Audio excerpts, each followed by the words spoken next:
Hi everyone, welcome back to the channel. My name is Tim. Today we will be finding the roots of an algebraic expression. But first, we will be applying it to numbers as we did during our junior classes in arithmetic.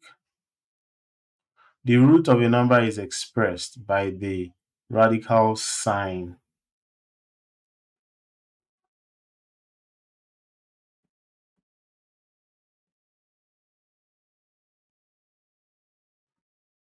The root of a number is expressed by the radical sign this and an index. Usually the index is specified as n.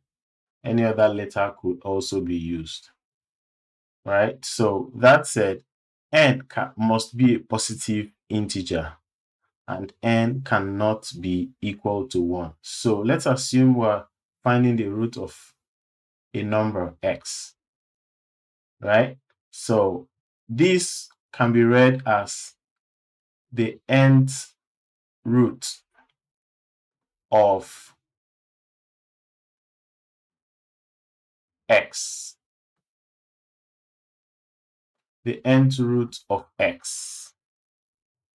Just gonna clean this out.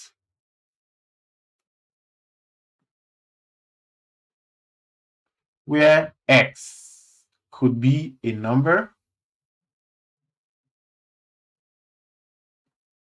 or an algebraic expression.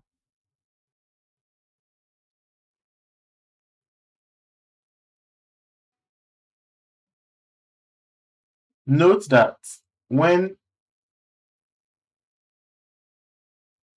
no when no index is indicated, we can assume that n is equal to 2. That means we can rewrite root x as second root of x.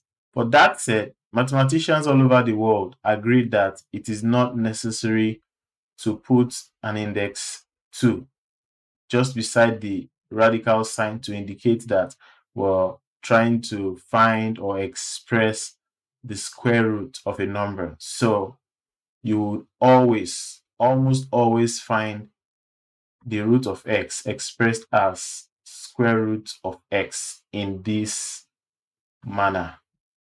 So second root is equal to root x.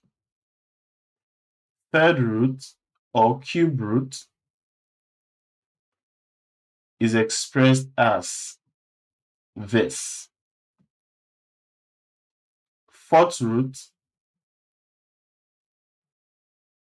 is expressed as this, and so on and so forth. So let's generalize the definition of finding a root. As you can see on the screen, the nth root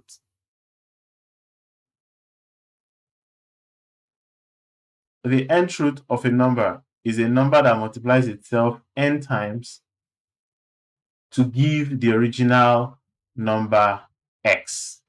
So the general expression for that is this. That means you can rewrite the nth root of a number x as x raised to the power 1 over n. So we'll be talking about two cases where we might find that we are required to find the root of a number. So case one is when n is odd, meaning n, the index, is represented as 3, 5, 7, 9, and so on and so forth. Those are odd numbers. And in this situation, we should also know as a rule of thumb that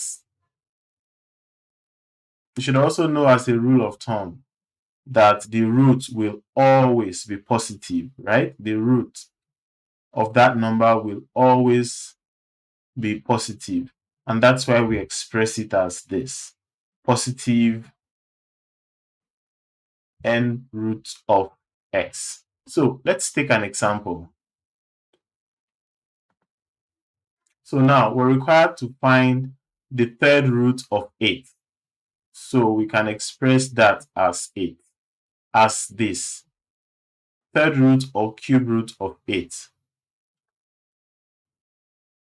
So we know from that definition that we are looking for a number such that when that number is multiplied 3 times by itself, the answer is 8. So let's use prime factorization here. If you have not watched our video on prime factorization, you can find it here. I encourage you to watch it so as to help you understand much better what we are learning now.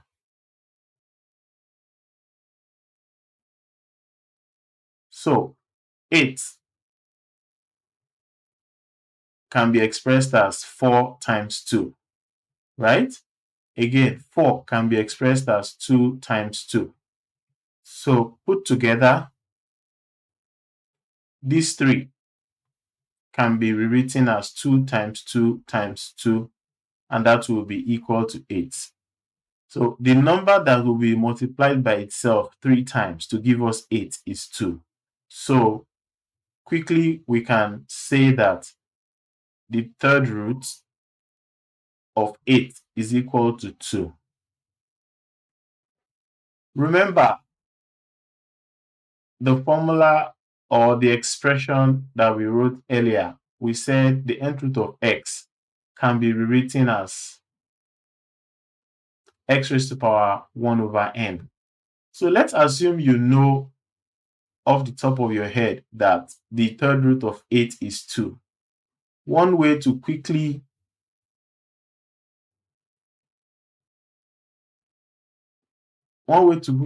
break this question down, what is the third root of 8, is to do this, right? 2 times 2 times 2, because you know that 2 times 2 times 2 will give us 8, right? Going further,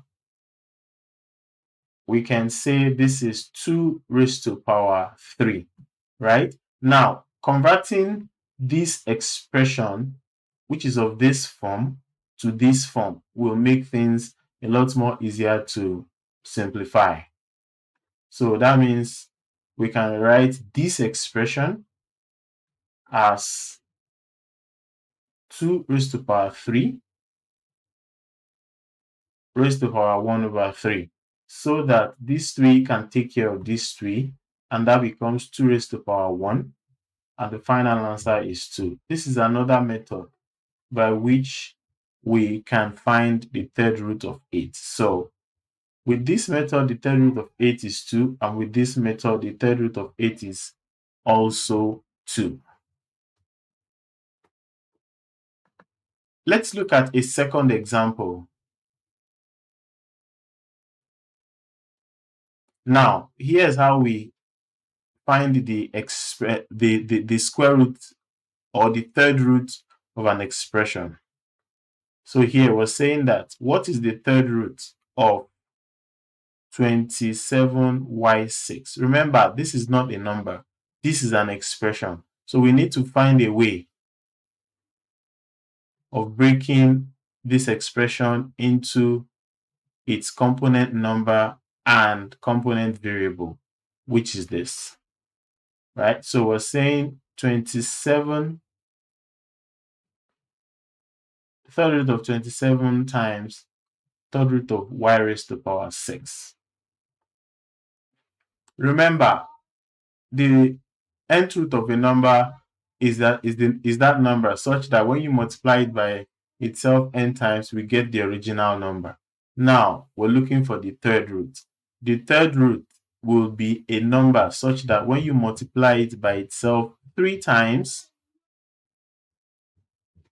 we will be getting the original number. Off the top of my head, I know the answer to that is 3.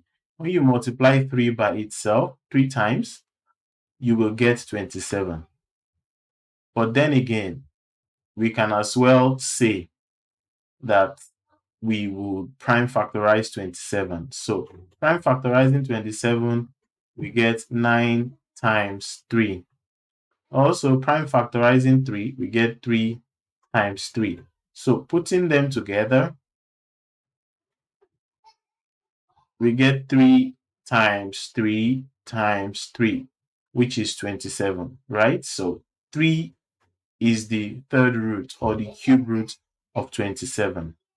So we know that to be 3. So now let's go to the other expression here. Remember, again, we said the nth root of x can be re-expressed as x raised to the power 1 over n, right? The nth root of x will be equal to x raised to the power 1 over n. So let's rewrite this accordingly, right? That would be the third root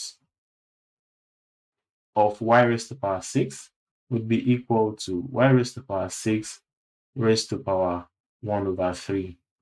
Now, as you can see, it's becoming easy. So that becomes y raised to the power 6 times 1 over 3, and that is y raised to the power 2. So the third root of y raised to the power 6 is y squared. So putting these two expressions together, the final answer would be 3 times y squared, which is 3y squared. So the third root of 27y raised to the power 6 is equal to 3y squared. That's all I have for you for today. In the next tutorial, we'll be talking about case 2. See you then. Bye-bye.